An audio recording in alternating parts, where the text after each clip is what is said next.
Hey guys, Richard Holden here. We are live. It's Friday night. Hopefully I'm getting that move around, get a little better camera angle there. Tonight we're going to take a look at I have the L99 with the tune port L98 stuff up on there. We got to make a bunch of runs today, which is cool. I got some more tests we're going to do. I'm going to give you a little behind the scenes look at what happened when we were running this and some of the things that maybe didn't work out quite as well as they should have. If you guys haven't taken a look at the video, make sure that you do. That video is up where we compared the long runner tune port manifold to the short runner LT1 intake manifold. And as we know, the LT1 was the next progression in the evolution of the small block compared to the L98, the tune port motor, and it made quite a bit more power. I'm trying to get better lighting. You know, I need to look good. So as you know, the LT1 was kind of the ultimate iteration of the original small block and made quite a bit more power than the previous L98 did. But the one thing that the L98 had going for it that it did very well, and that's what we talk about in the video, is the fact that it had like a massive torque production, especially low in the RPM range. It made very good low-speed torque and good mid-range torque. The problem is because it did that, because the intake manifold was designed to do that, to make lots of low-speed power, that it just didn't rev out. What it felt like is when you were behind the wheel of either a tune port Corvette or an IROC and you mashed on the gas, it felt really strong. I mean, it had lots of promise. It was promising big things, and then it just didn't continue to pull. It ran out of steam fairly early, unfortunately. So it had like the promise of a big block power, but it just didn't ever deliver that. But you know, back in the day, those were pretty well. They worked pretty well. The IROCs and the Mustangs were kind of fighting it out. The Grand National was kind of on a level by itself. The 350 tune port motors, obviously more power than the 305 stuff, but for a while there you could only get the 350 stuff with automatic, so at least in the IROCs. So it was, you know, you had to judge which one of those was better. Most of the guys back then, everybody wanted a stick because, you know, that was the man's transmission, despite the fact that if you were racing at an automatic might actually be more consistent and more accurate and certainly have fewer missed shifts. So you know, that's all stuff to think about. But so I wanted to take you guys in and show you what was going on with the tune port stuff. We were actually able to get the L98 tune port intake manifold on the LT1, thanks to the guys, to Jim Hall over at TPIS, which those guys know a thing or two, obviously, about all the tune port stuff and all the LT1 stuff. They're big fans of that stuff and been doing a lot of that stuff. He was able to basically, what we had to do was weld it up, and by we, I mean him, weld it up and then mill it and then re-drill it for the bolt pattern on the LT1 heads, which, by the way, some guys had mentioned the fact that it's the same as a Vortec head. It is not. An LT1 head has a different bolt pattern than a Vortec head. Those manifolds are not interchangeable. And then you have a standard small block Chevy pattern, and I think there's also an intermediate one. I think that there's a tune port bolt pattern that's different than a standard small block. So guys, if you guys know that, let me know. I think that there is. I think that I remember seeing one. So I know that the Vortec is different, the LT1 is different, the small block Chevy is different, and then I think that there's a fourth one that's kind of an odd, like in-between version of all of those. Let's see. Before we go in, we'll wait for a few more guys to arrive. Hopefully they're not all out. Busy Friday night. I'm here dyno testing instead of being at home with Lisa, unfortunately, which is where obviously I would like to be. But first of all, cheers. And just so you guys know, this is just soda.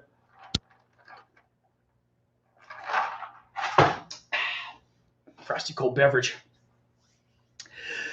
Okay, what do we got going on here?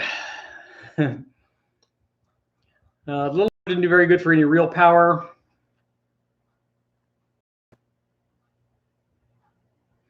Pendleton, Oregon. Hey, I actually know where that is. We've spent some time in Oregon. We used to go skiing up at Mount Bachelor, so we would go up to Bend Riverside, and Mount Bachelor, and the skiing was really good up there.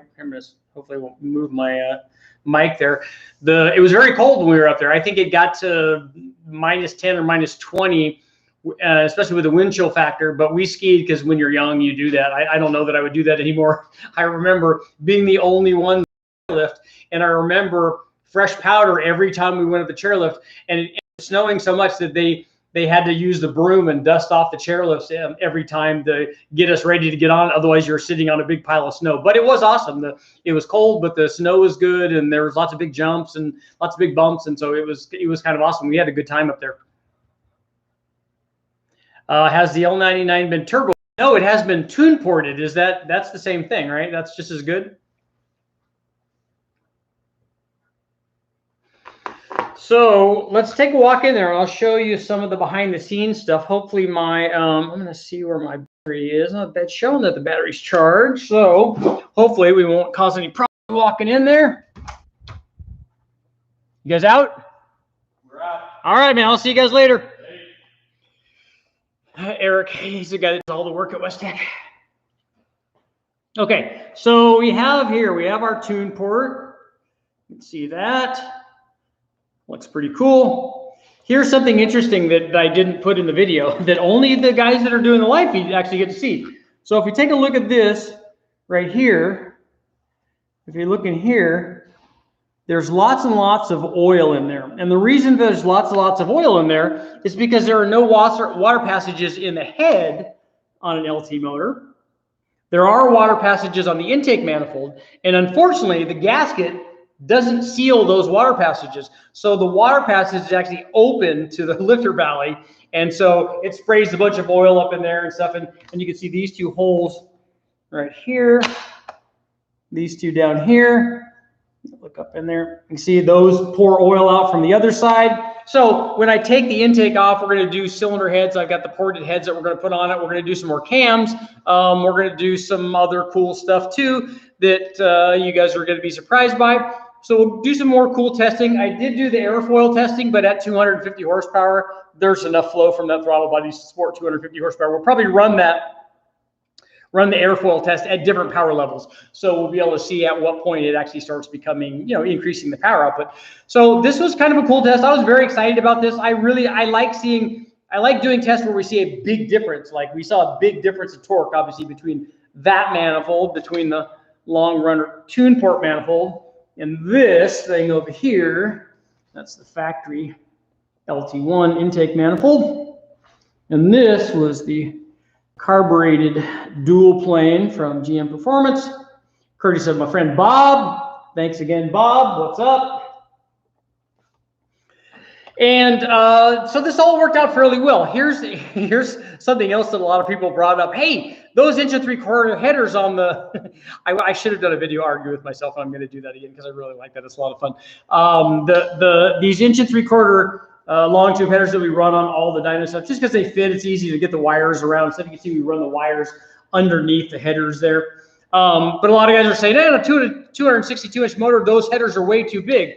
But we're going to find out. Maybe that's true, maybe it's not. But we got these right here. Lost my camera. Camera down. So we got these. Let's see. There we go. Right there. Those are 1 5/8 long tube headers. We're going to put collector extensions down here, and kind of like we have there. So that should work out good. It's always good to. Here we go. It's always good to do tests. So we want to find out if smaller headers, if the thing will favor that. The one thing I would like to do on this is this tune. I'm gonna have to put my camera back up here. The tune port motor obviously wants a smaller camshaft. And that's not surprising. I mean, it's a low RPM motor. Make sure I don't click out of anything here. It is it's designed to enhance torque production at low RPM. So it wants a different camshaft. Now, when we did the first test of this, when I had the carbureted induction system on there and I ran the LT1 stuff, we had two different camshafts. We had this one is a 207, 214, I think. And the other one was much smaller than that. And it actually made more power through the whole RPM range, except for the very top. This camshaft made a little bit more power. I have the Supra L98 cam from TPS, which we're going to run, which is bigger than both of these cams. It also has a tighter LSA. This thing had a 117 LSA, which is not good. And it showed. That's like a blower cam. That's like a positive displacement blower cam. So it was soft down low and made power up top. Unfortunately, we're not running it as up top as we need to be to actually take advantage of it, and especially with the tune port stuff. So a better camshaft should certainly help this. We're going to run that. We have the we also have the 409 cam, which we'll save probably for the end of doing all this. We have the aluminum heads, which we will put on, and we'll run the final configuration of this will probably be the biggest cam, the ported aluminum heads. I think that the 4-barrel intake manifold is going to make the most power, so we'll do that. And then I may even use the Torque Storm supercharger. I probably will try it on the tune port combination, and then will also might try it on the carbureted combination with the blow-through CSU carburetor. So it'll be interesting to see where we can take this thing to before I have to pull it off and you know, go get an LT1 and do similar things to the LT1 before we do the parts internal swap. So that's what's going on here. Those are the kind of the tests that we're going to do. We've got, you know, there's always more and more testing to, and there's also testing that happens like by accident, like when I had the carbureted stuff on the other night and I decided to try a spacer, which it didn't work out very well at all. But, you know, like the little airfoil test and things that you can do when you're running these things. I've got something cool now planned for this that somebody made a comment earlier that I think that I should try, which will be awesome, and I'll let you know the results of that when we try it. So let's get to our questions. I'm going to go ahead and close this door very quickly and plug this thing back in so we don't lose power. But I got to get back to Dino tonight.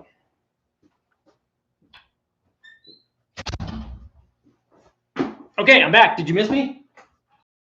Okay, what do we got going on? I like that I have the laptop here now instead of the phone because I can look at the questions and read them and all. That's much better.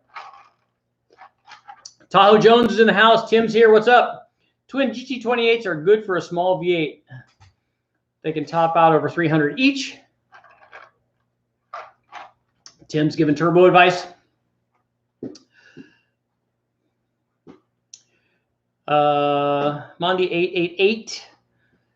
Apart from swapping out parts, how can you tell something is restricting on a turbo application? NA, you can watch the map and see the pressure change. What is it you have a specific question about? We probably can answer that. Randall's not a fan of the argument intro.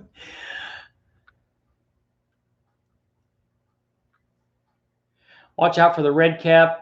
Watch out for the red cap aftermarket OptiSparks. We don't even use the OptiSpark. We're just using a distributor, so that's not a problem with us. But that's good advice for everybody else.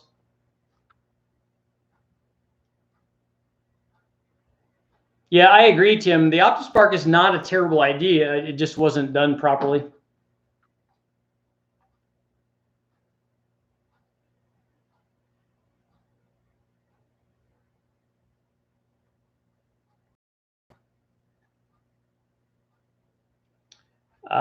Your home renovator, how much was the airfoil worth? On a 250 horsepower motor, it's not worth anything because the throttle body will flow enough air to support way more than that. So on a stock motor, it's probably not a good idea, especially on a stock, you know, 4.3 liter. But on a 5.7, on a modified one, or on a 383, then where you're kind of taxing the airflow of the throttle body, then it can be worth some airflow and can be worth some power.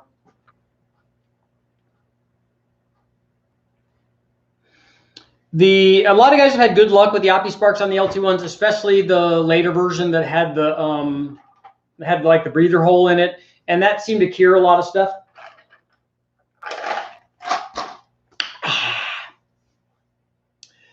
The Grim Streaker, when you're going to a turbo, you upgrade to a 4-bar map sensor. I don't think there'll be any need to go to a 4-bar map sensor on this particular motor. Although I said that on the LT1 or on the LS1 also. Or on the LQ4 or the LY6. There's so many L's. Get the L out of here.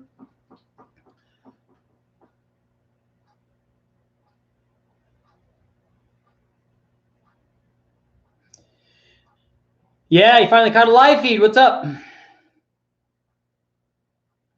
Come on, Tahoe. Don't be telling people.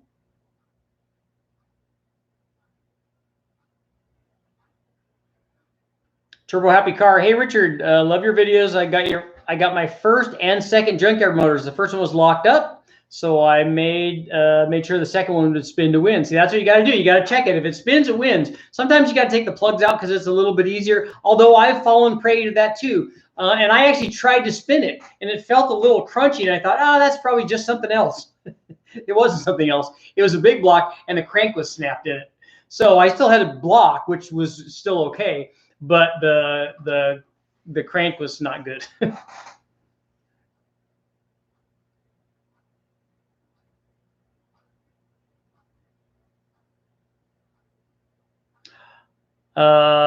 Michael, Holly sells a 2-bar map that fits the LT1, L99 intake.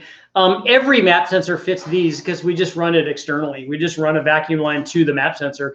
So all you have to do is run off any kind of fitting that has vacuum, and we just run it over and plug it into the map sensor. So we have lots of map sensors.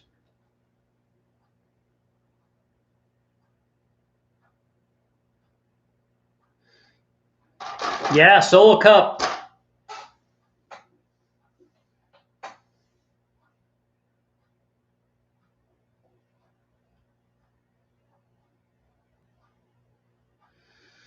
It's interesting that the guys that are fans of the LT1 and the LS1, they bicker back and forth about which one's actually better.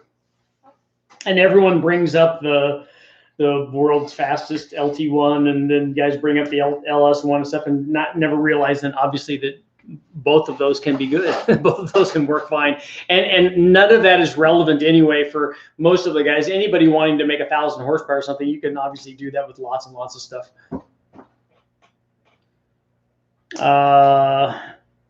Bourbon Professor? Oh, Brofessor, nice. I get the alliteration there. That's good. Do you use HP tuners to tune? No, we use this right here. As you can see, there was a communication error. Let's see, because we turned everything off. That is Holly. We used a Holly HP management system on this and on most of the things because I know how to tune it. It's fairly easy. And it takes a long time to tune factory ECU stuff. And I don't have a harness to run on the engine dyno.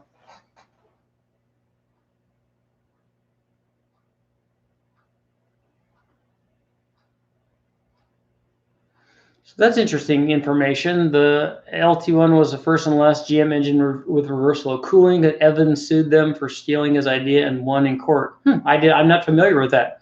I mean, I know that it's a reverse cooling motor, but I didn't know that that's why they stopped.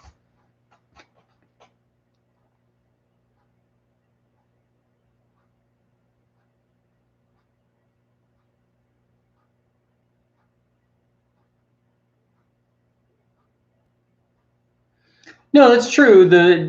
Kevin said that just because they spin doesn't mean they're good either. That's just a go no go thing. It doesn't tell you that the thing is in perfect condition or rebuilt. It could still be bad, but if it doesn't spin, it's certainly bad. And if it does, it might not be bad. And if you get the warranty, you just have to go get another one. Then you're only out the time. But I've gotten a lot of motors from the wrecking yard, and I've only been hurt or tricked a couple of times.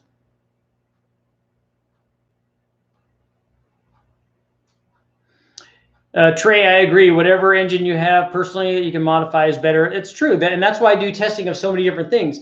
I wouldn't tell somebody to go pick a 4.3 liter L99 over an LT1 or over an LS or over a big block or over an Atlas 4.2 liter, just because it depends on what you want to do. These tests are not for going to get a motor and telling you what the ultimate one is, although everybody on the internet wants that. That's not what it's doing. I'm telling people what they can do to modify the motor or combination that they have, and that's why I try to test as many things as I can. If you only test one thing, I don't want to do just LS or just Coyote or just small block or whatever. We want to test it all. That's what makes life fun.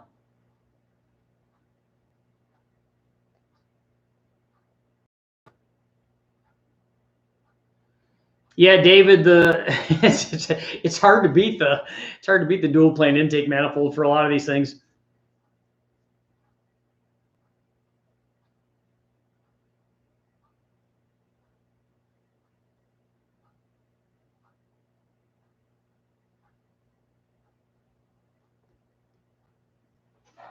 Tahoe Jones wants to teach people about body work and chassis work. Good.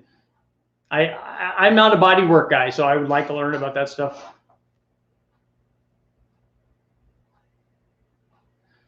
Richard's least favorite, and not me, Richard Coleman's least favorite motor would be a 3.1 liter Grand Am. How about the 3400s? Are you okay with those? How about the 2.8 liter?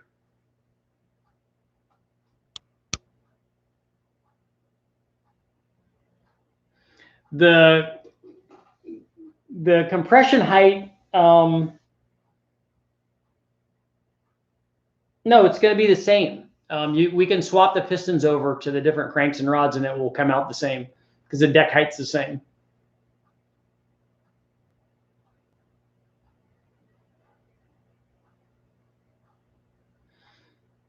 Robert wants me to start making an inexpensive LS turbo kit.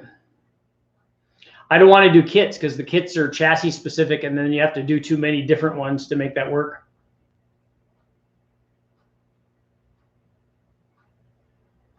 I know, I'm a UPS mech. I can't wait to do the 4200 too. I've been back and forth with my buddy, my new my new best friend that's doing the wiring harness for it, and he's doing an awesome job. And so I went and looked this last time out to try to find the test motor, 06, 07 test motor, but there weren't any this time out. A twin dual cam V6. Actually, I have done stuff on a twin dual cam V6. We did headers on it. We extrude hone ported the upper intake manifold. We did underdrive pulleys for it. We did tuning on it, and I'd have to. This was a long time ago, but I think we picked up 25 or 30 horsepower from the stuff that we did, and that was on chassis data. So it's to the wheels, to the tire. Richard, the 3.1 liter, if that's the Grand Am motor, if that's what you're talking about, we did a turbo on one of those and it worked out pretty well.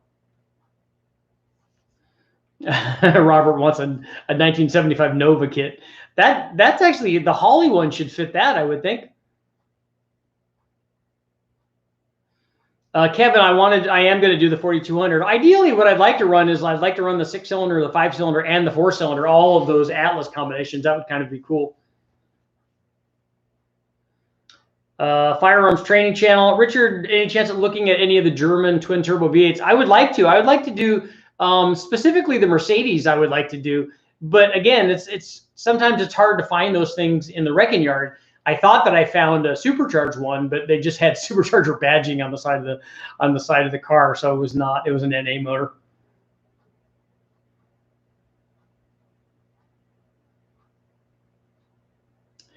What are my thoughts on a 1977 Monza? That's a good start with a Toyota 2.5 rear-wheel drive with boost in the future. What 2.5 do you have for what Toyota is it? What's the engine designation?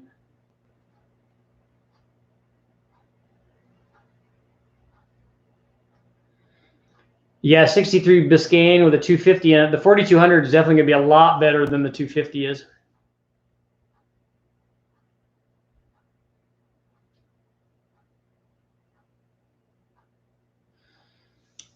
I'm interested to see what you run into with a small block Chevy torque storm install with the back bracketry. It should be interesting. We don't have any accessories on this particular L99. And like I said, we've already run it on a 4.3 liter V6, and it was obviously not designed to do that. I'm trying to get this thing to get a little bit lighting. There we go. That's better. So I think it will be okay. I'm hoping there are no problems. We haven't actually tried to bolt it on yet, but we're going to. Timmy wants to know if I've tested in one of the Crossfire intakes yet. I have not yet. I do want to, though. That's on the list. That's an L83.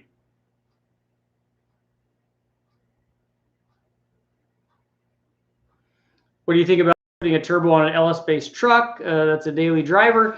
Lots of guys are doing that. Just if you run low boost, 6 or 7 pounds or whatever. The thing that I worry about is the transmission on those. Not the engine will do it easily. That's not a problem. Turbo, excuse me. You don't even have to do.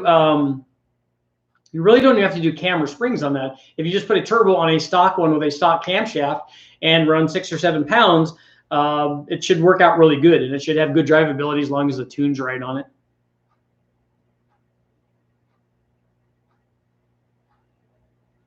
Tahoe's out. Can I quadrijet swap my L99? Yeah, that would be good.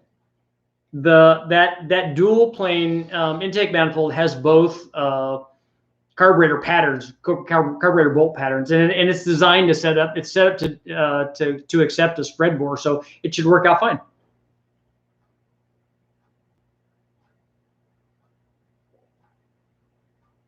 I'll make sure I tell him about the wiring harnesses for the 4200. Maybe he can start making those.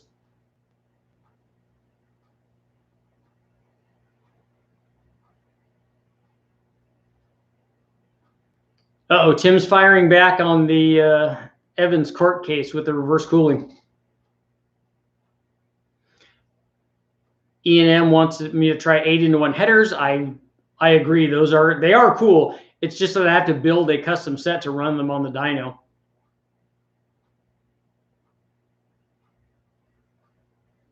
And I have heard the 8-into-1 stuff. They've run those a lot on the chassis dynos. Some of the trucks have them, and the off-road buggies and stuff. Those guys have had them.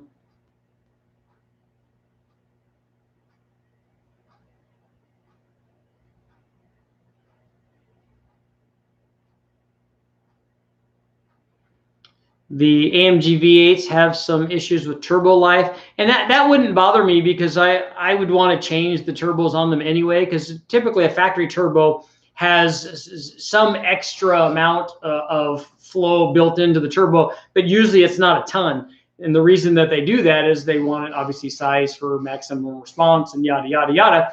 But they also don't want guys to be able to make, if the motor's rated at 600 horsepower and it's a twin turbo V8, they don't want to put turbos on it that are capable of 1200. That's just warranty work looking to happen, because then it's easy to turn the boost up. So if you only turn it up so much, they put a cap basically on it by sizing the turbos. They're really doing it because it's a response rated packaging and all that stuff. But also, I'm sure that they consider the fact that let's not leave these guys a whole bunch more to play with.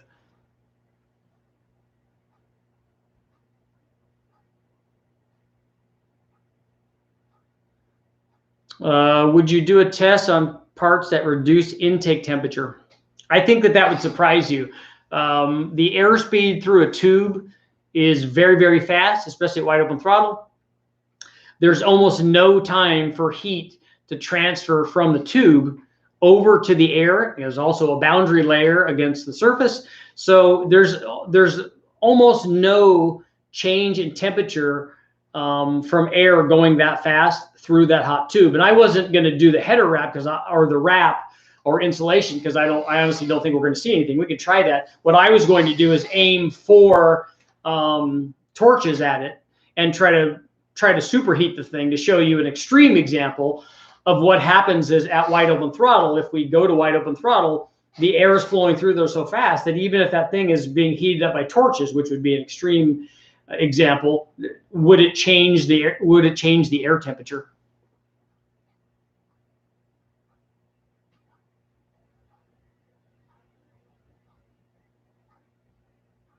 An L99 versus Buick 231 Turbo V6 shootout?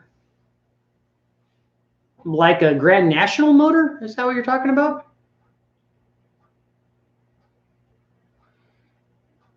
A 4L80E behind the 4200 in boosted condition would probably be a good idea. I've had guys contact me and tell me that they can make a 4L60 work behind boosted stuff. I just haven't seen it.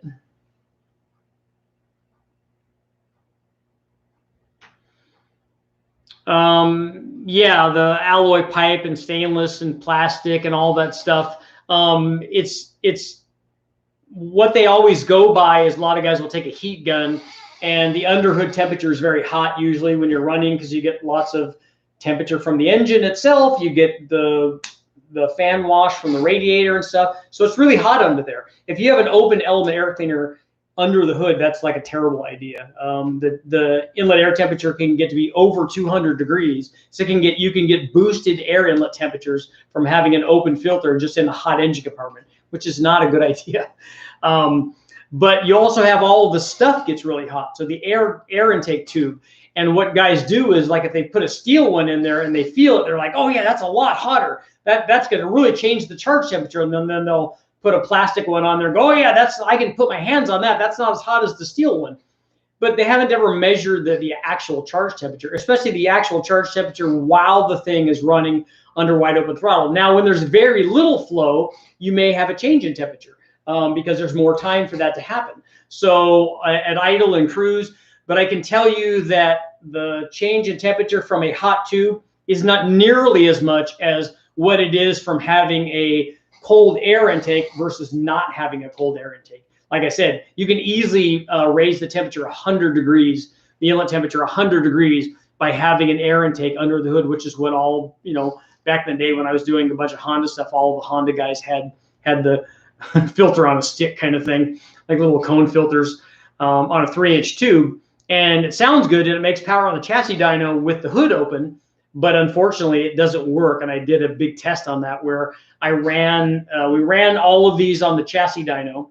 We ran a stock, and this was on a Honda, a 1.6 liter B16A in the Del Sol that I had. And we ran, I take that back. I don't think it was it wasn't on the Del Sol. It was on a Civic Si. So it was a 1.6 single cam, I think. No.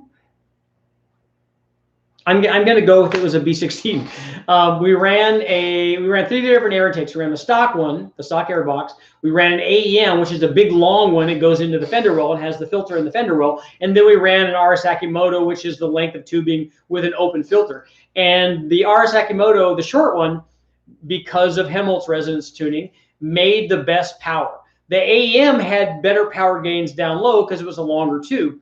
And then what I did was we took it out and we did some top speed testing, and I measured charge temperature while we were doing the top speed testing, obviously with the hood closed. And the stock air intake was the slowest because it made the least amount of power. I take that back. It wasn't the slowest. It made the least amount of power, but it actually went faster than the little cone on the stick did because the charge temperature was like about 28 or 30 degrees hotter at speed with the stock one, and then the AEM went the fastest by about 2 miles an hour. It was quite a bit.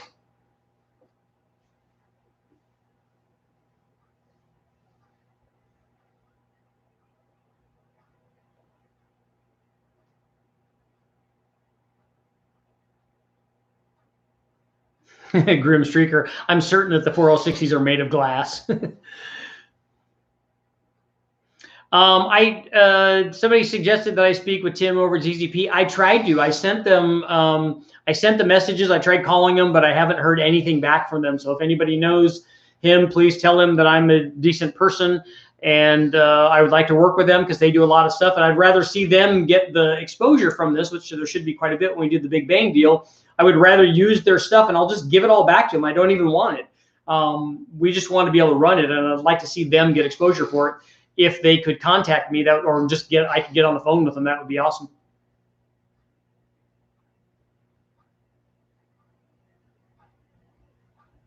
Okay, yeah, if you get his email, that would be great. I sent a message to them. They gave me his, they gave me an email because when I was talking to the girl on the phone, and I sent it to them, but I just haven't heard anything back.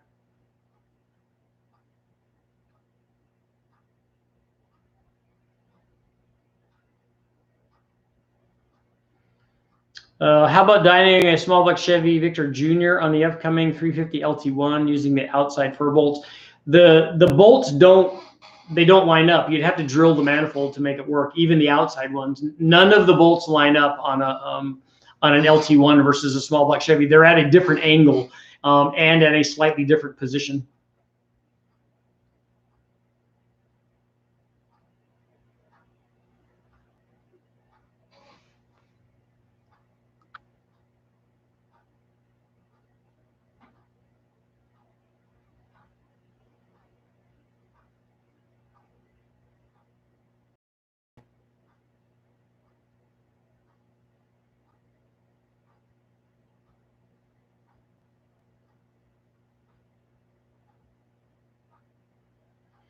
Yeah, you can. The angle is off on those intake manifolds I was talking about. You can slot the holes, which is what I was going to do. I was going to slot the hole and just take a grinder and so that I could change the angle a little bit, and it would I mean, we could bolt it on there, and it doesn't take a lot to seal because you're not sealing water. So even if it had a little bit of a vacuum leak, that wouldn't be a big deal as long as we weren't drawing a bunch of oil in from the underside of the manifold, which is that's not good.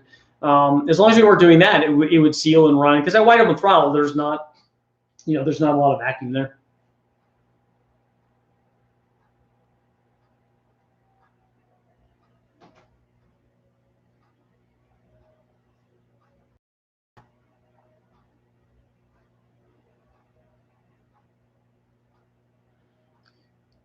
The Grim Streaker, have you done a supercharged LS yet? Have you watched the channel? There's like 10 of them. We run lots of them. I ran a 671, run Torque Storms, run Pro Chargers, run Vortex, run Kenny Bells, you name it. The only thing I haven't done that's not up there is I haven't done a Magnuson, but I have one over here on the bench that I can put on something, and I probably will do that. But we know what blowers do, and we know how well they work and stuff, and they're, boost is always awesome.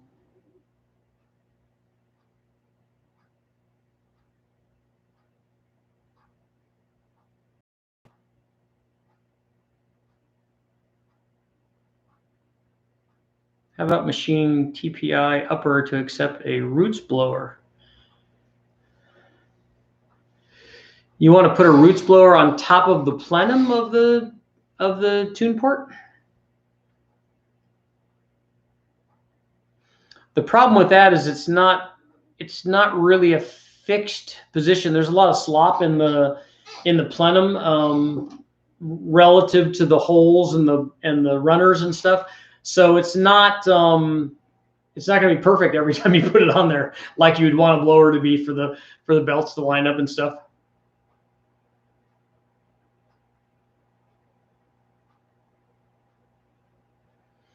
Any plans to do anything with the new Edelbrock group? I've done lots of stuff with Edelbrock, and we will continue to do stuff with them. I do lots of stuff with the guys from Comp Cams, and that's all one big happy family, and they're all good guys. Like I said, I've been doing stuff with the Edelbrock guys for years and years, and they have lots of good stuff. As a matter of fact, I have the Buick heads that I have are Edelbrock, so we will run those on the 455, which I'm very excited about, and they have lots of other good stuff too. I have a Pontiac now, which a lot of Pontiac guys have been asking for Pontiac stuff. So it looks like I'm going to be getting a Pontiac. Unfortunately, I cannot run the Edelbrock Pontiac heads because this is an early Pontiac, but it's still cool. It's even more other guys than a regular other guy's Pontiac would be.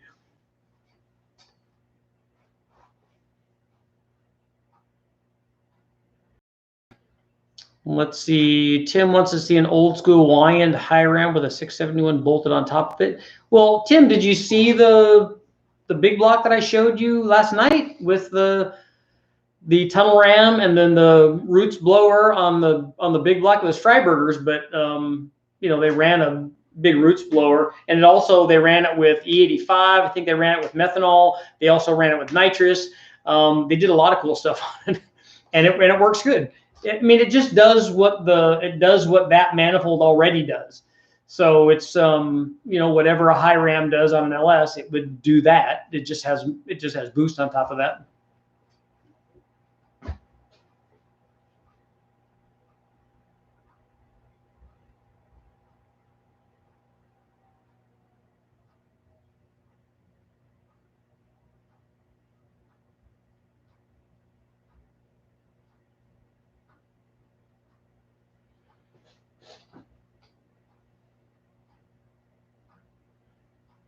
Terry wants to know if you've ever seen a 671 with airlock grooves machined in rotors. I haven't.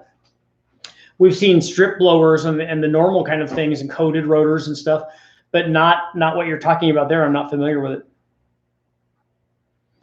Andy wants to know what happened to the TA Buick heads. I still have those. We're also going to run those. What's your opinion on Siemens injectors? All of the Siemens injectors that I've ever run have worked out flawlessly.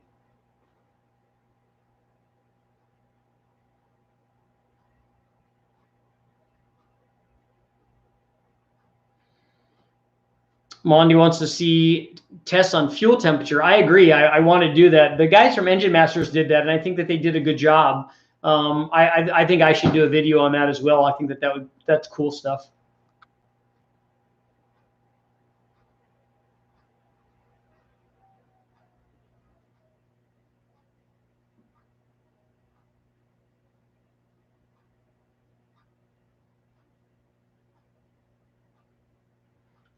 French onion makes me laugh when Dave and Steve always use roots blowers on roadkill. They don't always. That when that Richard guy is on there, they usually they run turbos.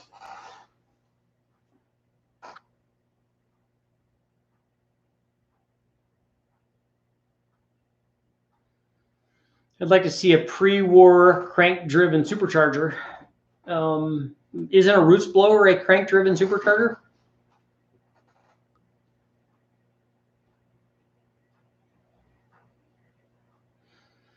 It works better than strips because there's nothing to wear out. Terry said, I'm sure you're talking about the modification that you're talking about earlier. Yeah, the strips do wear out. They work really well for a little while, and then they start to wear and go away.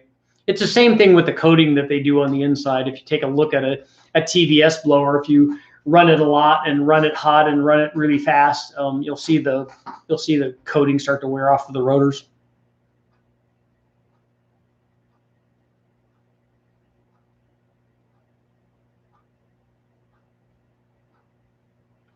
Daniel wants to see a test on Pontiac Ram Air 5 heads versus Ram Air 4 heads. This motor won't use either one of those heads.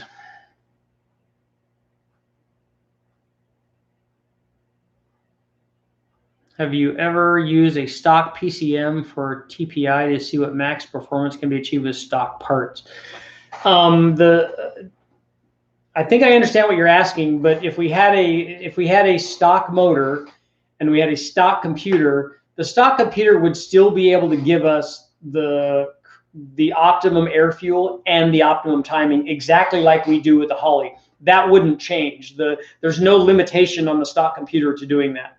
So whatever the motor will do with optimum air fuel and optimum timing, we can do that with the stock stuff.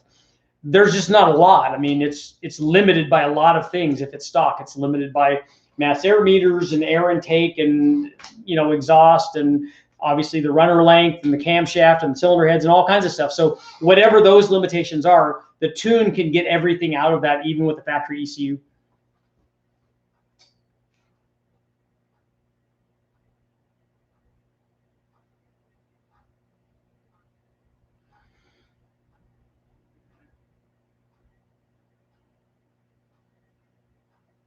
Aren't all roots blowers less than 50% efficient? No, they're not. The TVS, which is a roots blower, it's a hybrid roots. It's not a twin screw. It's still a roots blower. And even the previous generation roots blower from Eaton, the heartbeat stuff, and those blowers are way more than 50% efficient. They're a lot better than the early, like 471, 671, 871, 1071, yada, yada, yada, all of that stuff.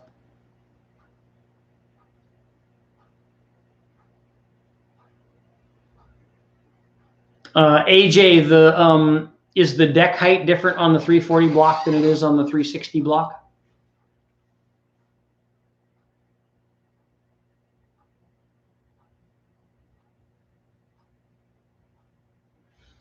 Turbo TPI works well. Callaway did those in the 1990s. And I have a video up on the channel of a turbo tune port. As a matter of fact, I was just talking to my buddy Jimmy tonight about that particular thing, because we were talking about his first kit that he ever sold was for a Corvette and was a tune port Corvette, and how much torque they make. Your home renovator's in. Yeah, $10. Now I can get some more water. Keep up the good work. Thank you. Thank you for your help. Big Bang L99. That's probably not going to happen. Well, if we do that, we won't be able to swap the internals on these things. Firearms, you don't need to post a link. I'm familiar with the TVS 2650. The guys from Kenny Bell have run those on their blower dyno, so we know what they do.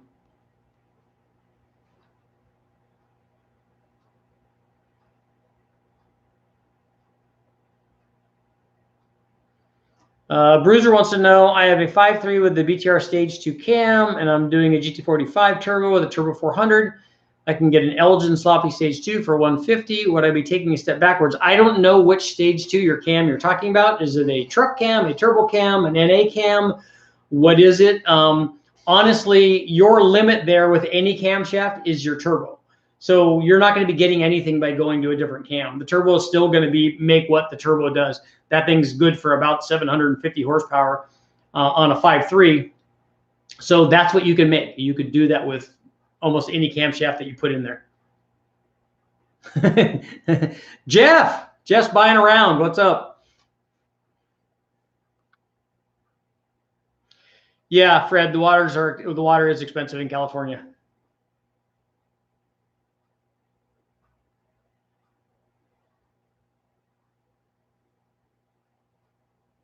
Yep. Every cam, every Stage 2 cam is a Stage 2 turbo cam. It doesn't matter what it is, especially in that kind of application.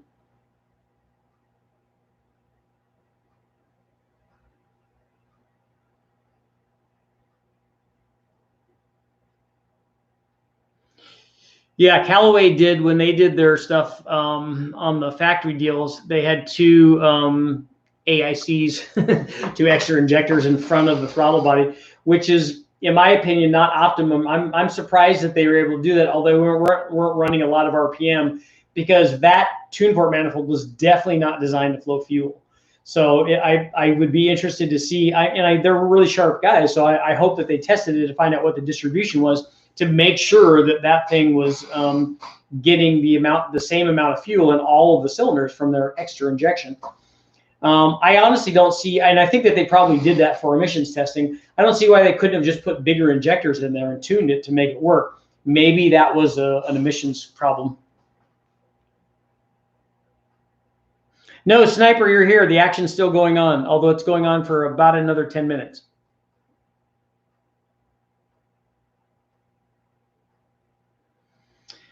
The Osman, doesn't boost pressure determine the output? A bigger cam is less boost. Well, ultimately, the turbo determines the output. If you have a turbo that's capable of 750 horsepower, it doesn't make any difference what the boost is. And I know somebody's going to argue with me about that. But the turbo is capable of supplying 750 horsepower. It will do that, depending on the map, at different boost levels, depending on your NA starting point. So it won't make any difference what cam you put in there. If the turbo can flow enough air to support 750 horsepower, it will do that with both of those cams that you're talking about. If you want to make more power, you can put a bigger turbo on it, or put two of those GT45s on there. See, German, I will. I definitely will have one on you. Yeah, the car driver, the magazine guys did blow up some of those things on the top speed testing, because while they were, good, like I was saying, they were good for acceleration and stuff. But a lot of times they did the top speed testing, like we did when I did one with the guys from Road and Track in my Mustang.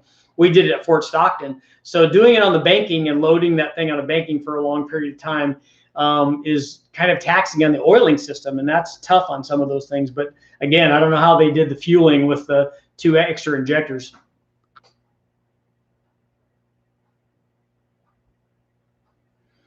For your daily, would you rather a cheap turbo, a 5.3 or a 6.0? Well, the bigger motor is always better for because it's bigger, it's better.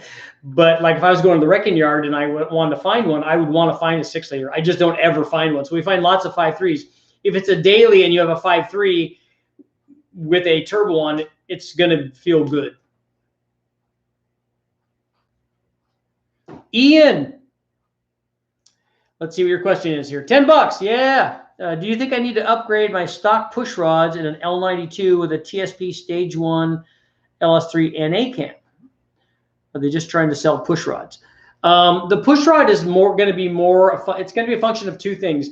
Mostly spring rate. So if you go up in spring rate a lot, then push rods are kind of a good idea. And then also RPM.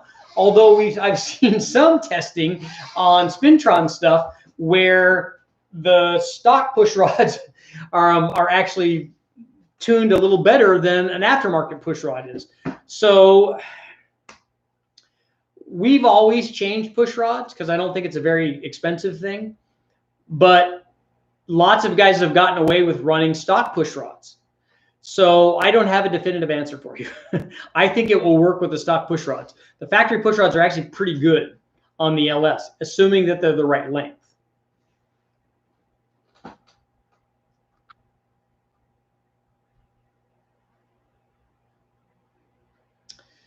Let's see, overbuilt automotive. I just want 380 crank horsepower on my 2.8 liter inline six 1984 Supra. Yeah, OG Supra. I like that. Now, which CX Racing to get? If you only want 380 crank horsepower, a GT45 or a GT35 would easily do that, and it would be very, very responsive.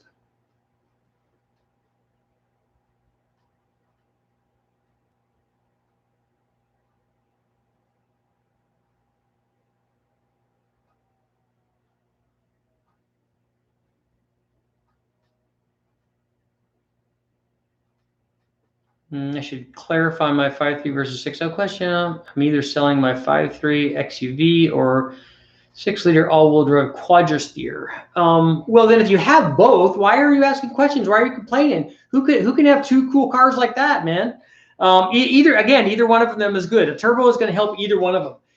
If you figure out which one you like and which one you would like if it was 50% better, because that's or it had 50% more power, because that's what's going to happen when you add the turbo to it.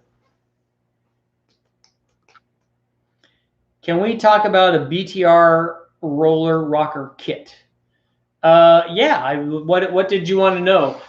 We don't normally put roller rockers on stuff unless you have a cylinder head. Where you want a roller rocker is when you have a cylinder head that has a bronze guide and not a powdered metal guide, because a powdered metal guide does not wear out nearly as much as the bronze guide does. So and you have really high lift. So then roller rockers are a good idea, but it's more a function of the cylinder head. I've done some tests on some roller rockers. When we change the ratio, we get a power gain. So from a 1.7 to 1.72 or 1.8, we can get power gains. And that's especially the case when you don't have a lot of camshaft. If you already have a good camshaft, the gain that you get from a roller rocker is not going to be that much. When we tested on a stock motor that needs more camshaft, and we gave it a little bit more lift from an aftermarket roller rocker that had more ratio, we did pick up power.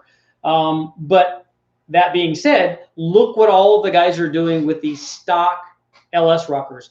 Just a trunnion upgrade, and they run them to 8,500 RPM, and they work really well. So we don't normally change those. Yeah, Tim, a GT30 71 would also work for that. I was giving him room to grow.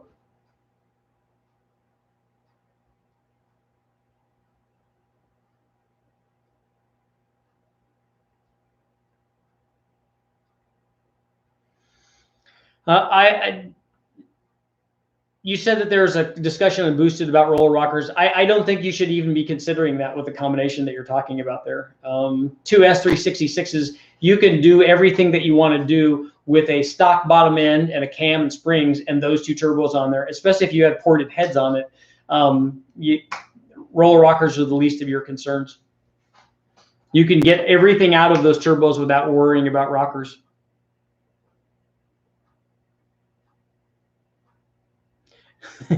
Aren't LT1 rods GM pink rods? Yeah, 1970 they were.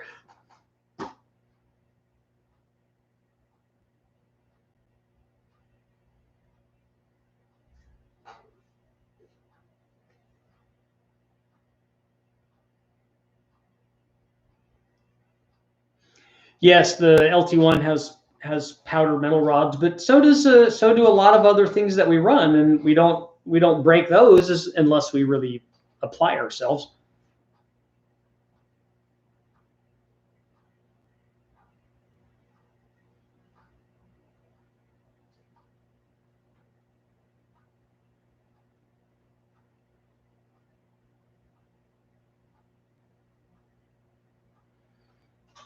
Mike said he thought powder metal rods started with the Vortec small block. I'm not sure about that.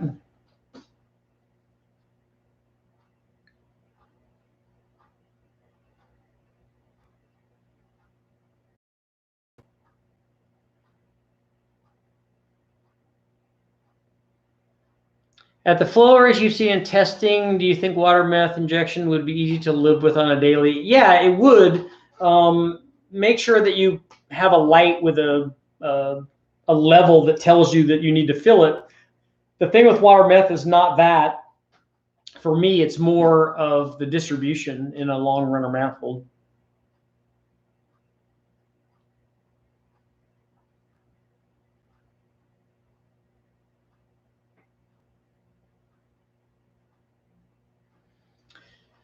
Are you going to balance the rotating assembly when you swap the pistons, or just put them in? We're going to check them and see. I'll be interested to see what happens, and that'll be part of the video. I want to see what happens to the balance. Do that. So we'll measure everything, and then I'll be able to tell you how far off it is, because it would be a good thing to know for other guys wanting to do it. If it's not very far off, we can just run it, but we will check it, and if we have to balance it, we'll definitely balance it.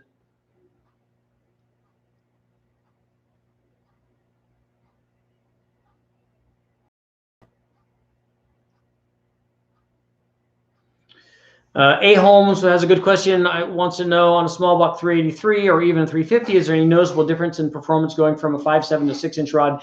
In the test that I've done, going from a 5.7 to 6-inch rod, there was no change in the power curve at all. So you can take that for what it's worth.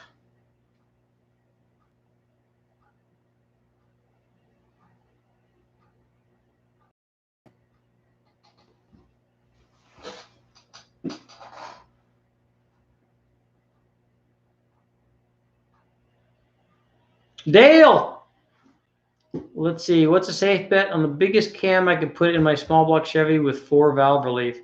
Speed Pro pistons and Liberty 68cc heads.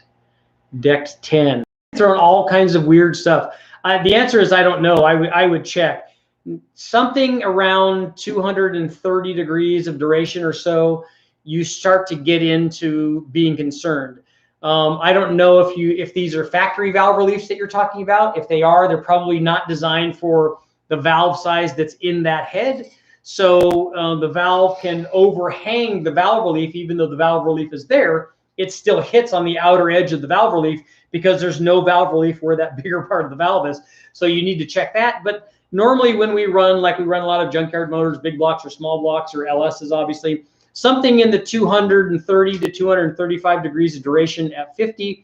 It's not a lift thing. It's normally a duration thing, because it's not how far it's lifting it. It is for how long, because then the piston is changing position. So that duration is usually the getting close to the go, no go kind of area.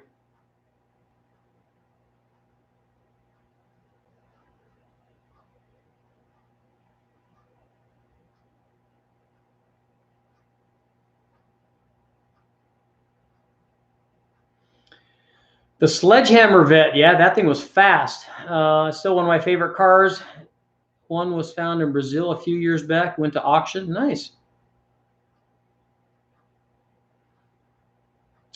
Would a longer rod help with reliability in a boosted application, as the longer rod reduces piston travel? The piston travel is actually determined by the stroke length, I think.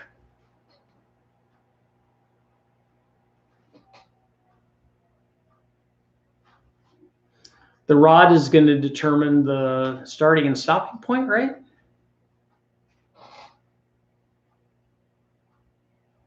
Or am I not visualizing that correctly?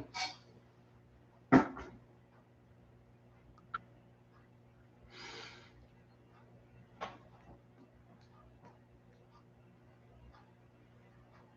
piston is always going to end up in the same spot. And if the stroke length stays the same, it should start in the same spot. The only thing that's going to change is the rod length and then its position on the piston, I think.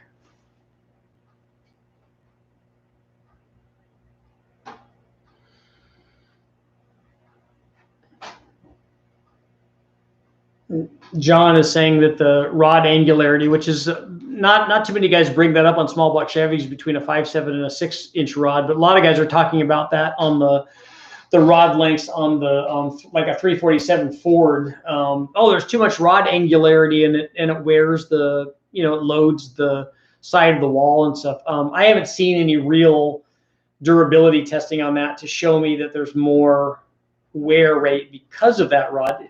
It's one of those internet logic things that stands to reason, but I just haven't seen definitive testing that shows me that. And especially on a 5.7 to a 6-inch rod, a 5.7 already has a fairly decent rod ratio. And then everybody swears by 6-inch, and it's what a lot of the aftermarket stuff does. Piston dwell time, yep, that's a consideration.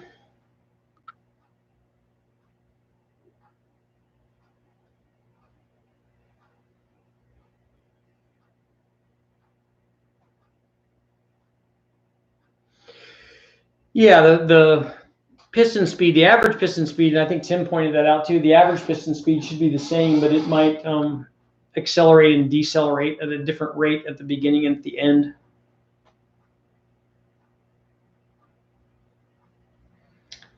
Any thoughts on BTR's new shaft rocker for the LS? Brian does good stuff over there. They design really good stuff. My question always, for at least for the people that watch my stuff, that's all low buck stuff, for the necessity of stuff like that. There are, there's lots of guys, like we have big blocks here that have shaft rockers and stuff on them. I don't ever put them together with shaft rockers because that means it's going to be a titanium valve, really high RPM deal with some kind of specialized head, like a 20-degree head or something for a big block that requires shaft rockers. And that's the kind of build that most people don't do, at least the people that I'm in touch with. That's more racy stuff. And so I wonder what the necessity is of that shaft rocker. There should be less deflection and it should be more accurate. But again, given that what people are doing with the stock rockers already, when does that become necessary? It's not necessary on a 1,000 horsepower motor, and it's not necessary on a 7,000 RPM motor, I don't think.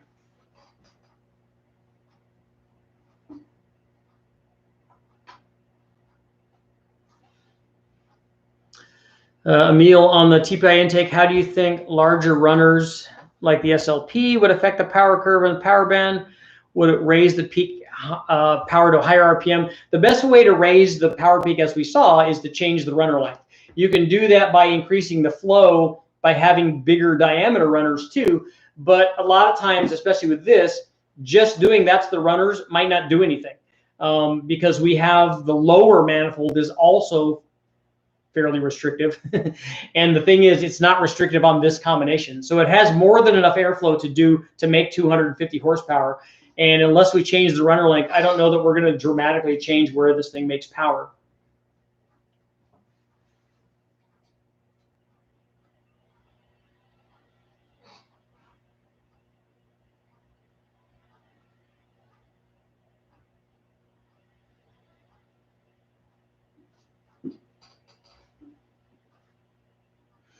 What's my opinion on Summit LS rod and piston combos? Their stuff is good. The Turbo LS stuff is, obviously that's a really big market, and Summit's jumped in and given, again, I go back to the stock stuff. Given how much power we've made from the stock stuff, if you put forged rods and pistons in, you're going to be able to make more power than most people care to make. I mean, if we made 1,500 with stock stuff, how much do you need to make with that stuff? If you're thinking about making 2,000 or 2,500, then you need to buy real stuff. And the Summit stuff is good for the lower range of stuff, not for pro stock stuff or pro mod stuff. Let's see. Bill said, "Have you ever had a broken solid roller lifter?" No. The only time I've ever hurt one is when I put them in incorrectly on a big block, and I don't recommend that. Yay! See, I just got a notice. The 4200 harness assembly is essentially complete. Harness testing to follow, and it's very, very cold where he is. So look, don't go out and do that in the cold. John, what's up, dude? Stepping up. You got to have a cool question if you're going to come up with that kind of money. Man, you could buy this whole L99 for that kind of money. Have you ever run, or would you consider running a test on the first system? Yeah, I would. I've seen them, And I just didn't test them when I ran the big tune part test, but I would be happy to test that. Here's a good question. Why did you use a 117-degree lobe separation angle on the L99? That's what we had. That's why we used it, because that's the camshaft that we had, and we wanted to try it versus the other little cam. Not because I thought it was going to work. And it's not something I'm recommending. But a lot of times we try stuff and show you what doesn't work. Yeah, I agree. Circle Track magazine did some rod length comparisons back in the 90s. They really did good tech. I like their stuff. And also Race Car Engineering. They do stuff that's very, very involved. Sometimes I don't even understand it.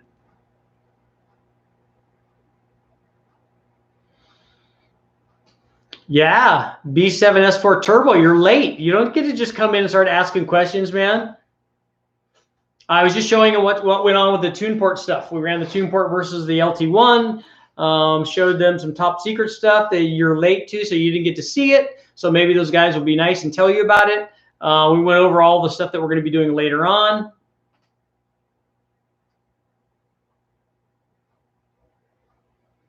What compression ratio in a 5.3 with 862 heads works best for boost?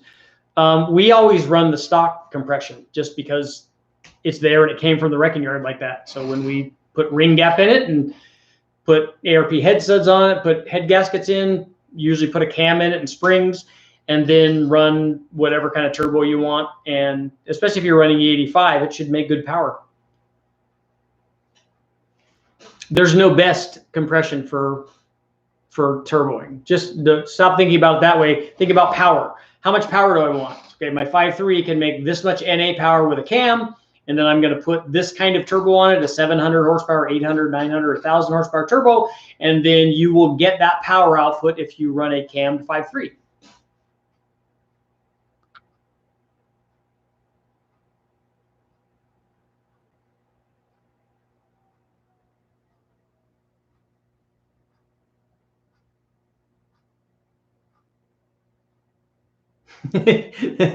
Chad, of course I made the Q-jet noises. Chad always gives me a hard time. I always have to do the turbo noises. I do the Q-jet noises, all kinds of noises. Whoa. Or you get a big bog if you hit it too early. I remember we did one, flip the air cleaner lid over on my buddy's 455 Grand Prix, and it sucked all the sound deadening material into the carburetor. It's pretty awesome. He was not happy. Well, not into the carburetor, but just in the air cleaner because it was still sealed on the air cleaner. So it just basically closed the air cleaner. It was pretty cool. It didn't sound good when it did that.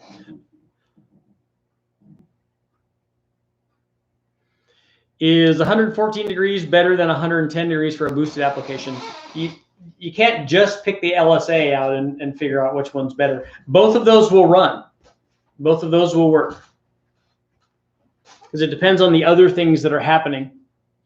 Yeah, I know. See, that's why I love a Q-jet. You saw the Q-jet in there? As soon as I saw the Q-jet, I was like, oh, I got to have this. And I don't know why. It's just, you know, but it's a Q-jet, and it was a Q-jet big block, which is awesome.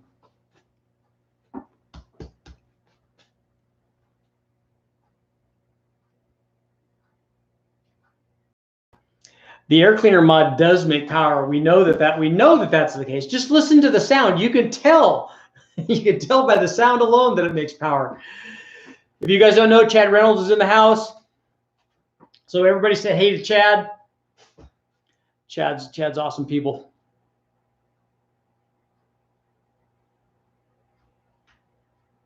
What is the optimum rod ratio? I don't know. But whatever stock is.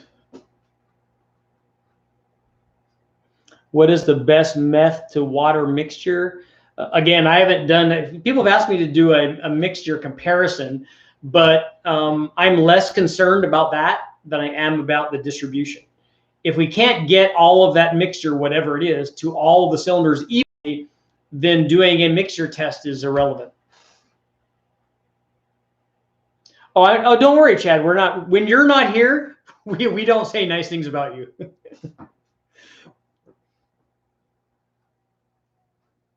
And your reputation is intact. Believe me, everybody knows what they think about you.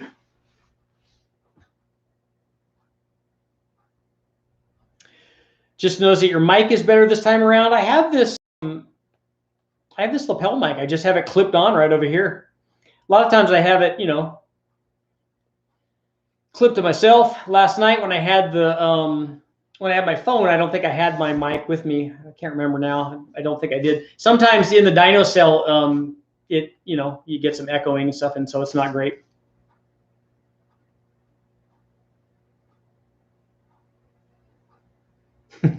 Tim, optimal rod ratio is 1.84.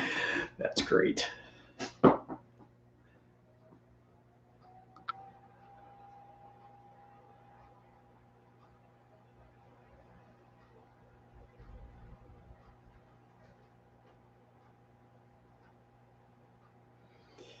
Q-jets, yeah. I wondered what size Q-jet that was on the big block. I was hoping it was the big one.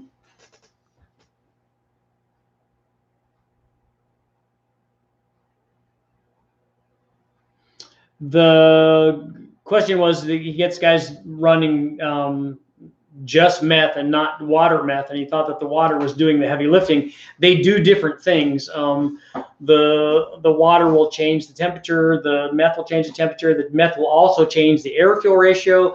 So they do different things. The water will help reduce detonation.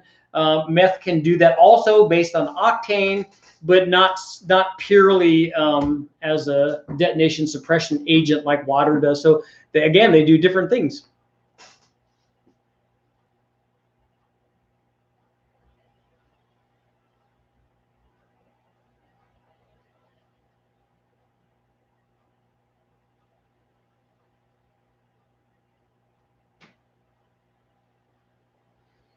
Yes, we didn't really talk about turbos on this deal, other than we talked about a Torque Storm supercharger for this particular motor for the tune port deal, and we're definitely going to be running that.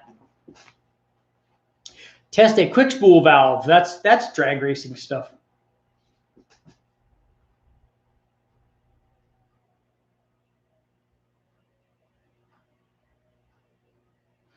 I know that some of the Q-jets were 800s. I think that the ones on the Cadillacs, I think I remember Courtney telling me about that. He showed me some really cool stuff on some of the Q-jets for the Cadillac. They were Cadillac specific Q-jets. Only the cool like Cadillac guys actually got those.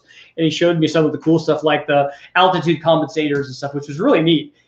Courtney's a really good guy. I got to do a lot of fun stuff when I was out there doing the Cadillac stuff.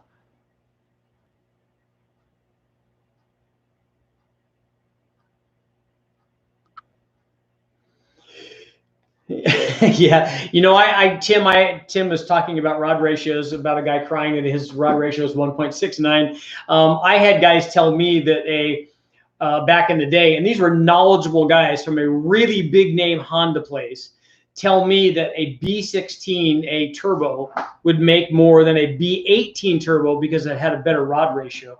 And after they said that, I knew that I was talking to the wrong people.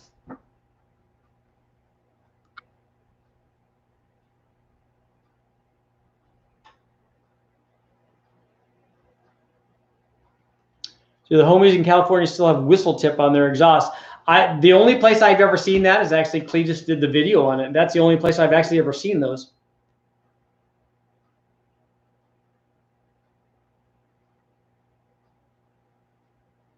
Somebody loved the tune port intake shootout. I'm glad somebody else watched that. That was a fun deal. That was way back in the day.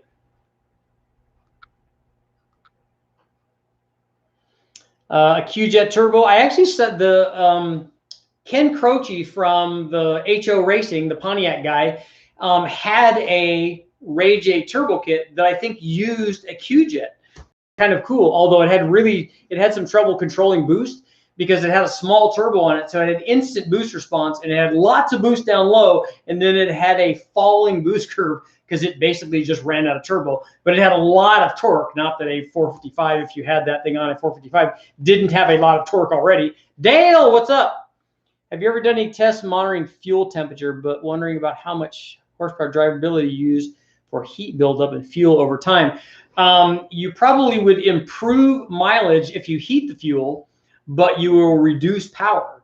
So just like with the air. So I want to do a fuel cooling test, which, as I mentioned, the Engine Masters guys have done that.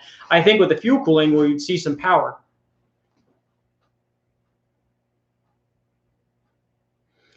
Chad wants to know, how's the people to understand the more power you start with NA, the more power you make under boost? Okay, yeah, you can say stuff like that. Does the Civic have a turbo on it yet? Where's the VX turbo? If you did that, I would say really nice things about you for several minutes in a row. Fred wants to know, so how important is rod to stroke ratio? Well, I can tell you that other than the times when I was forced to do a story about it, or when I had a conversation with my Honda guys, I never even consider it.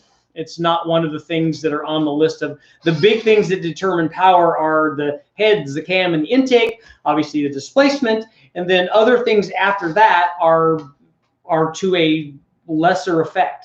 You know, headers and oiling system and compression and obviously all of those things have an effect, but rod ratio would be way down low for things that I would consider.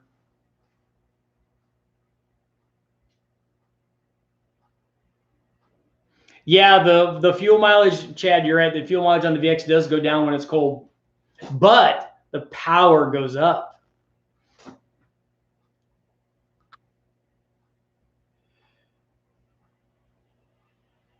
Yeah, T25 on the VX, that would be perfect. You might actually need a T3 on the VX. It makes 93 horsepower stock, so you know it's got some oomph. But actually, a T22 or a T25 would probably be more than enough. A good 200 or 250 horsepower turbo would be more than enough for that thing.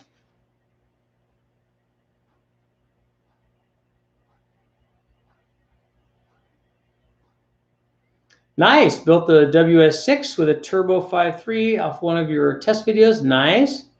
At 12,800 feet DA. Nice. He was racing on Mount Everest.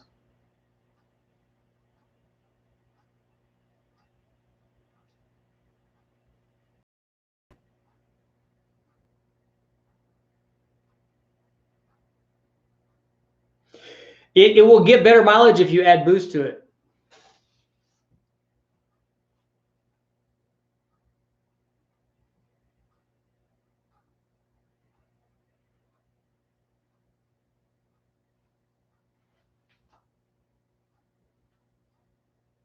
Chad, I'm talking to the guys at Turbonetics about turbo for the VX. You better not put a Turbonetics turbo on there. You better put a China eBay turbo on there.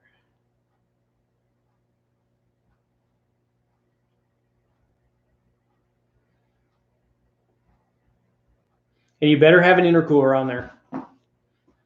Or if you want to get good mileage, you have an inner heater. Just run an air to water, but run all of your run your heater core water through it.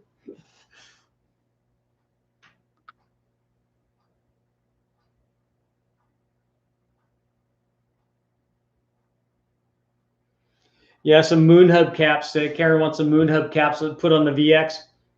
But, and ask Chad why we don't change the Civic VX, because it has the Civic VX lightweight wheels on it.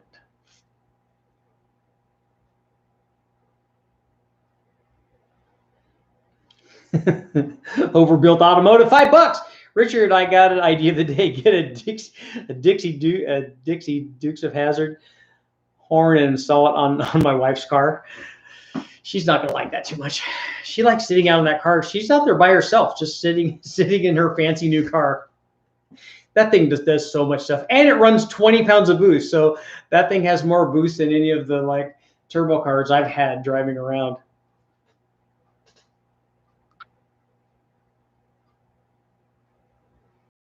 Pulsar turbo. Somebody was asking me about them.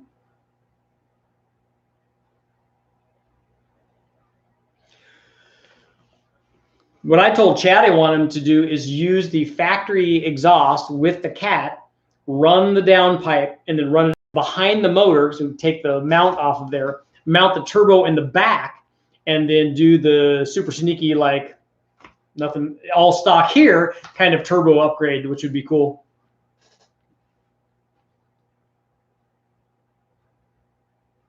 Yes, replace the radiator. That's perfect.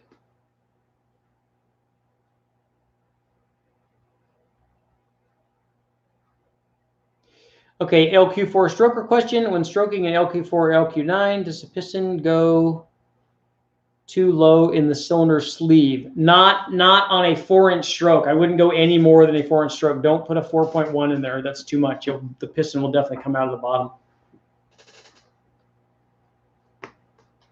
The electric turbos are awesome. I think that's a very cool. I love technology. I don't think we need to stay. I mean, I remember back in the day when fuel injection came out, and everyone thought. I remember all the stories in hot rod. Oh, this is the end of performance as we know it, because we had, first of all, we had feedback carburetors, which were evil, and then fuel injection. You can't modify anything. You can't put a cam in it. You can't change the head. You can't actually. What it did was actually usher in the the second muscle car era, because when we had the 5-liter Mustang and the IROCs and the Grand Nationals and the Corvettes and all kinds of cool stuff that we just made more and more power with. So it wasn't the end, it was actually the beginning. The electric stuff will be also cool, because you can make a ton of torque with an electric motor, and you can put a Kenny Bell booster pump on everything. So if I ever get any kind of electric car, it's gonna say Kenny Bell booster pump on it. And most of the millennials won't have any idea what that is.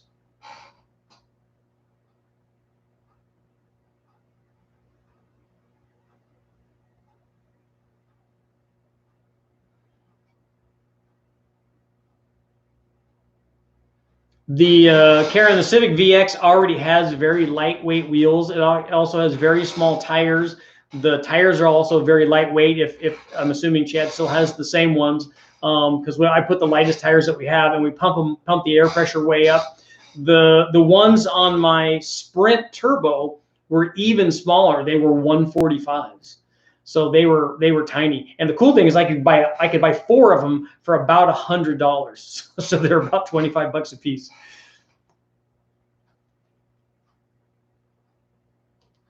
If you wanted 600 horsepower from an LQ4, would you turbo it or stroke it? It would be much easier to turbo it. You could just put a turbo on a stock 6-liter and make 600 horsepower. That would be very, very easy.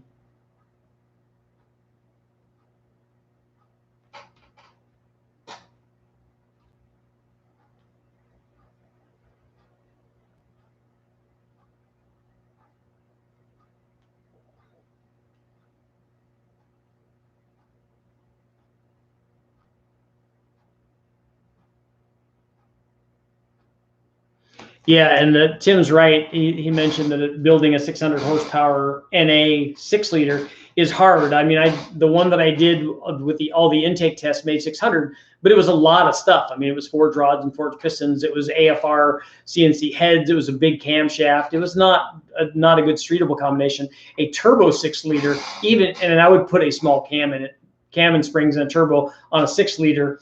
And just leave everything else the same. Leave the 317 heads, leave the truck intake manifold, and you'll have trouble only making 600. You'll be more like 600 at the tire.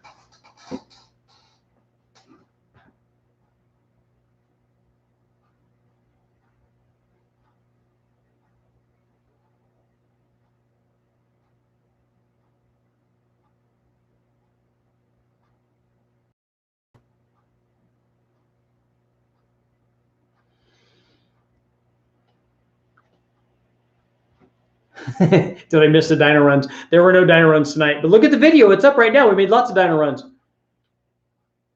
600 on 87 octane.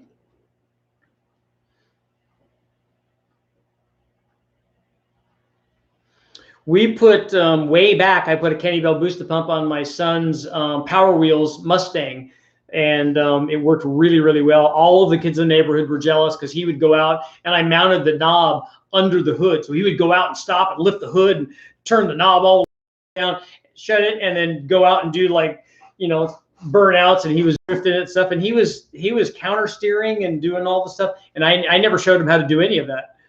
But it was, I don't know, it just was intuitive. So it was awesome. I have not played with the Banks Power iDAC. A Vortec 4200 video. I don't have any of those yet because that's coming. Jim has a booster pump on his phone charger.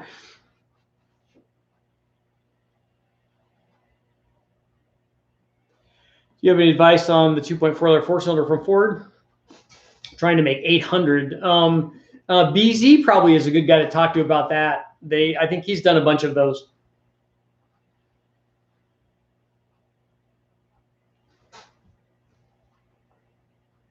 Should I do, Roy wants to know, should I cam and rocker my 4.3 before turboing it?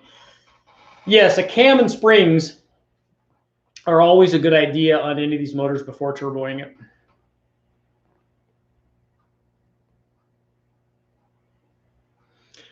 I have a Vortec FMU. I have one. I have one that's still in the package. It's brand new.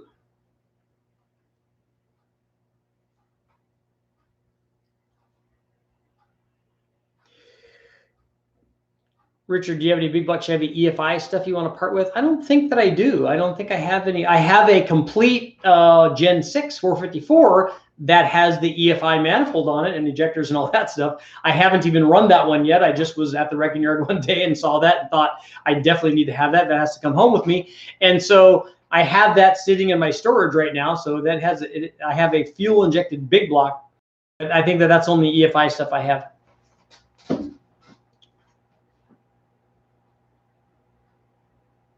Oh, so Karen has all the discs that change the rate of the FMU.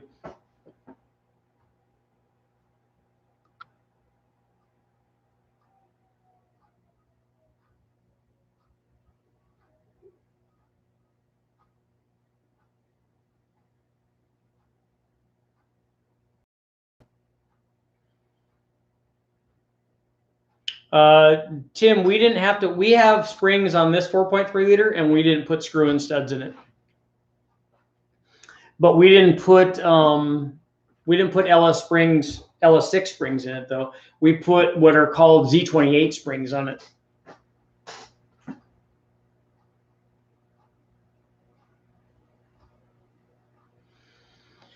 A big bang on the LT1 57.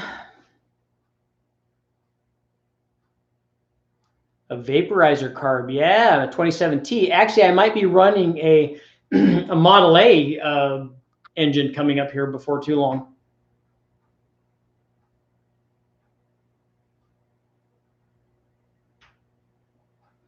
Chris says you can buy adapters to mount an LS7 intake on an L83, so you can run port fuel injection in the Holley ECU. You can also run the high ram, which they sell for that as well. Admiral, what's up? So I just learned I'm getting a free flow bench. Nice. In a few weeks, Master Head Porter is going to teach me how to use it. He should be able to show you pretty quickly. It's not, I mean, I can even do it, so almost anybody can. The hardest part is making all of the plates so that you can mount the heads easily. Otherwise, you've got to line them up and flip them over. And a lot of times we had to, back in the day, we had to take the flow plate and mount it to the head and clamp it in place, and then take all of that mess and turn it over and line it up on the flow bench and stuff. It's so much easier when after they made the slider assemblies and then they locate the head and they're doweled and in position. It's really nice. Unfortunately, they did this after I did a lot of these head shootouts where I tested 20 or 30 sets of heads. That would have been a lot easier with like a bore fixture that you just plop the head on there and it's in the right spot, because that always takes the most time.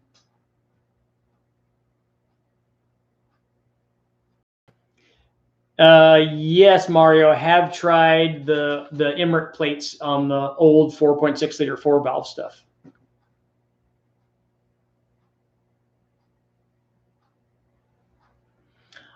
Have you ever run a Buick Wildcat 430? No, we had a Buick in here today. It might have been a Wildcat, although it had an LS swap in it.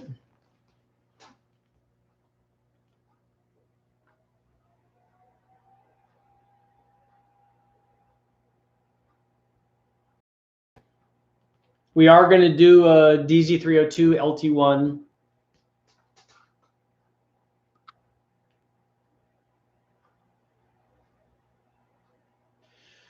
Suburban Stable. Watch a lot of 4.8 videos from you. Any thoughts on it over the other LS LQ platforms? I don't know if you're asking me that the 4.8 is better than other stuff. It's not. It's smaller and it makes less power.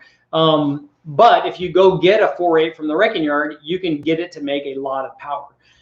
It's not inherently superior because it has a shorter stroke, or it has a longer rod, or it has thicker sleeves, or any of that stuff. All of these motors, so far the one that we've made the most power out of is a 6-liter, which I was told you couldn't do because, you know, the sleeves are thinner and there's less distance between the cylinders, and then you'll blow head gaskets and yada, yada, yada, and you got to run a 4.8 or a 5.3, and none of that is true. I'm not saying that you can't make lots of power with a 4.8 and a 5.3. You can make lots of power with any of them. So if you get a 4.8, put cam and springs in it and put boost on it, and you can run it, you know, and ring gap obviously, and then you can make lots and lots of power with a 4.8. It's just that you'll be starting with less power than you would with a 5.3 or a 6.0. So it takes more boost to get to the same power with a littler motor than it does with the bigger ones.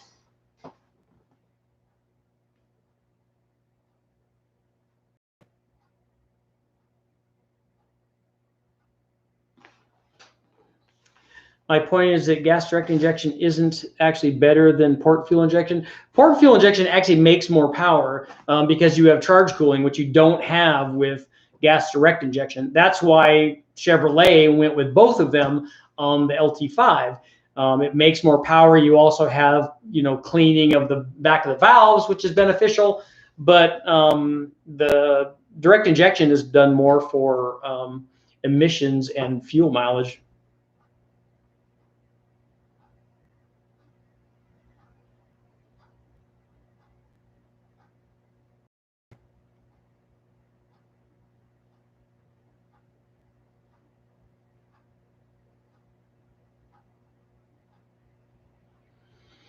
Yep, John, and it's been an hour and a half. Why are you guys keeping me on here this long? I got to get going. I need to get back on the dyno. I need to start swapping some parts. I got to take some heads off or take some cams out or do something. I got to get something done tonight.